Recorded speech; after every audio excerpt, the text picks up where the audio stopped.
నేను ఇవాళ ఈ వేదిక మీద నుంచి ఆ సొల్లు వాగుడు వాగే కేటీఆర్ ని సవాలు విసురుతున్నా. బిడ్డ, ఇవాళ నేనే ముఖ్యమంత్రి, నేనే పిసిసి ప్రెసిడెంట్ను.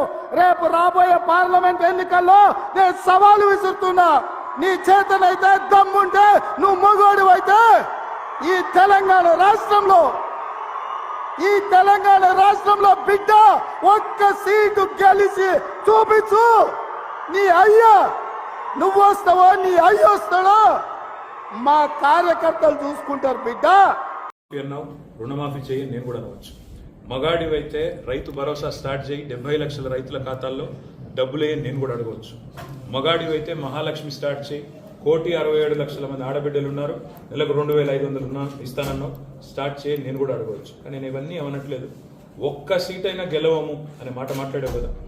నీకు నిజంగానే దమ్ముంటే రేవంత్ రెడ్డి గారు, నేను సవాల్ చేస్తా ఉన్నా, నేను నా సిరిసిల్ల ఎమ్మెల్యే పదవికి రాజీనామా చేసి వస్తా.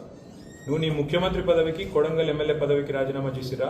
నీ సిట్టింగ్ సీటు మల్కాజ్గిరిలో ఇద్దరం కొట్లాడదాం. ఆ ఒక్క సీట్లోనే తేల్చుకుందాం. ఈ రాష్ట్రం అంతా అతలాకుతలం చేయాల్సిన అవసరం లేదు. ఆ ఒక్క సీట్లోనే నేను వస్తాను మా పార్టీ తరఫున, నీ తరఫున నూరా, నీ కాంగ్రెస్ పార్టీ తరఫున. అక్కడ తప్పకుండా తేల్చుకుందాం. ఎందుకంటే ఒక్క సీటు గెలవను అని మాట్లాడుతున్నాం. మరి నీ మల్కాజ్గిరి పార్లమెంట్ సీట్లో అసలు ఎన్ని ఎమ్మెల్యేలు గెలిచింది కాంగ్రెస్ పార్టీ? గుండుస్తున్నా. ఎంతమంది కార్పొరేటర్లు గెలిచారు నీ మల్కాజ్గిరి పార్లమెంట్ పరిధిలో? కాబట్టి గెలుపు ఓటములు అనే వాటిని పట్టుకొని, దాన్ని ఎక్కువగా ఊహించుకొని, తన శక్తి సామర్థ్యాలు తాను ఎక్కువ ఊహించుకొని ఇవాళ మాట్లాడుతున్న రేవంత్ రెడ్డి గారికి నిజంగానే ధైర్యం ఉంటే, నిజంగానే దమ్ము ఉంటే, తెగువ ఉంటే నువ్వురా, కొడంగల్ ఎమ్మెల్యే పదవికి రాజీనామా చేయి, ముఖ్యమంత్రి పదవికి రాజీనామా చేయి. మన మల్కాజ్గిరిలో నీ పార్టీ అభ్యర్థిగా నువ్వురా, నేను కూడా నా ఎమ్మెల్యే పదవికి రాజీనామా చేసి నేను కూడా వస్తాను. అక్కడే తెచ్చుకుంటాను.